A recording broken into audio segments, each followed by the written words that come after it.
बार्शीचे आमदार राजेंद्र राऊत यांनी विशेष अधिवेशनाची मागणी करत ठिय्या आंदोलनाला सुरुवात केली आहे। विशेष अधिवेशन घेऊन सत्ताधारी आणि विरोधी आमदारांनी मराठा आरक्षणासंदर्भात भूमिका स्पष्ट करण्याची मागणी राजेंद्र राऊत यांनी केली आहे। पाहूया त्या संदर्भातला हा रिपोर्ट। आता फक्त एकच मागणी करा, विशेष अधिवेशन बोलवा आणि आपल्या प्रत्येक आमदाराने आपलं मत टाकायचं। पक्षाच्या फायद्यासाठी निवडून येण्यासाठी बोलायचं आणि गोरगरिबाला आरक्षणासाठी बोलायचं नाही, म्हणजे यांना आरक्षण महत्त्वाचं नाहीये।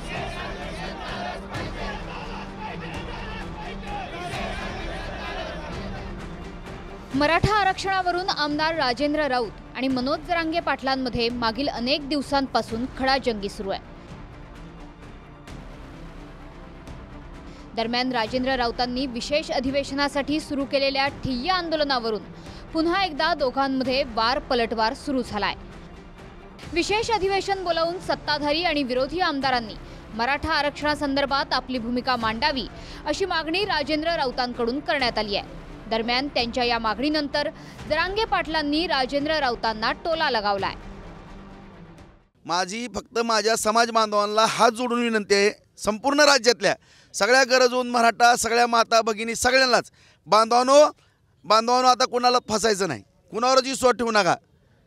जे काही राजकारण करणारे कोणी वाटतंय काय तो भाग वेगळा। आता फक्त एकच मागणी करा, विशेष अधिवेशन बोलवा आणि आपल्या प्रत्येक आमदाराने आपलं मत टाकायचं।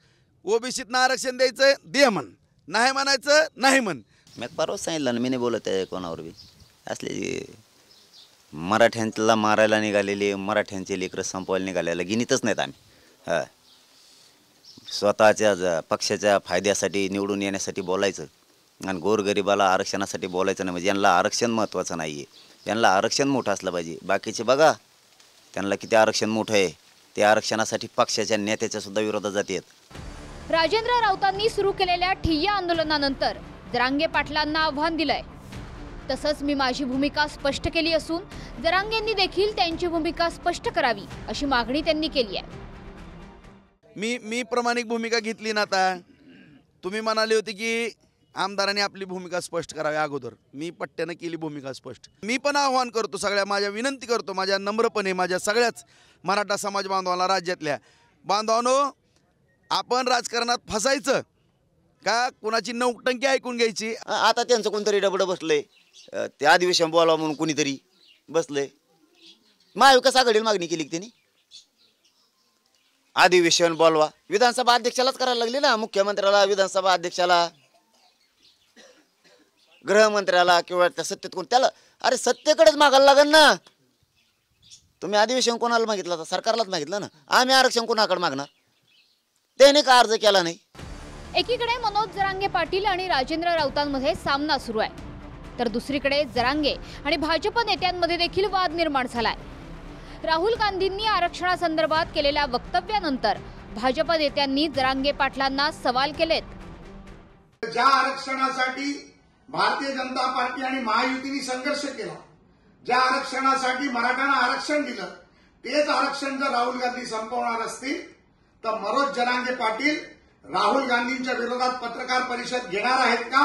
मनोज जरांगे पाटील आता हे म्हणतील का की राहुल गांधी देखील देवेंद्र फडणवीसांचा माणूस आहे म्हणून?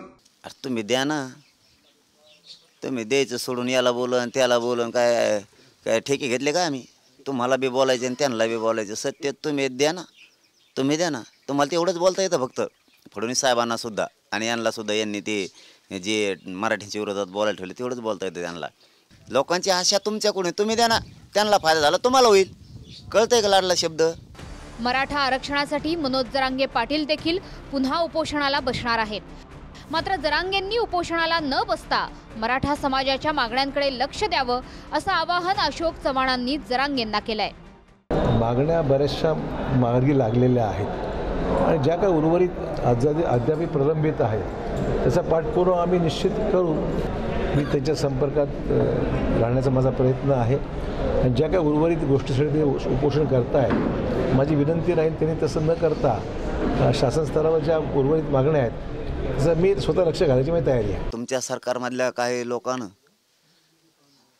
समाजाच्या विरोधात भूमिका घेतली।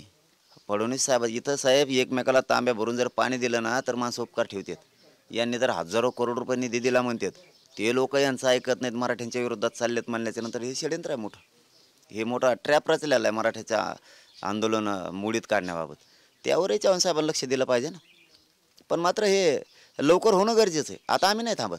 17 उपोषण होणार आहे आता. राजेंद्र राऊतांनी विशेष अधिवेशनासाठी आजपासून ठिय्या आंदोलनाला सुरुवात केली आहे. विशेष अधिवेशन घेऊन आमदारांनी भूमिका स्पष्ट करावी अशी त्यांची मागणी आहे. त्यामुळे राऊतांच्या विशेष अधिवेशनाची मागणी मान्य होणार का हे पाहणं महत्त्वाचं ठरणार आहे. Bureau report TV9 Marathi.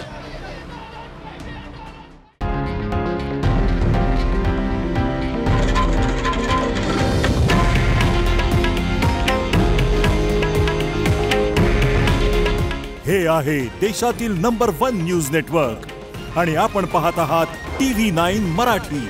काळजी तुमची, हित महाराष्ट्राचं.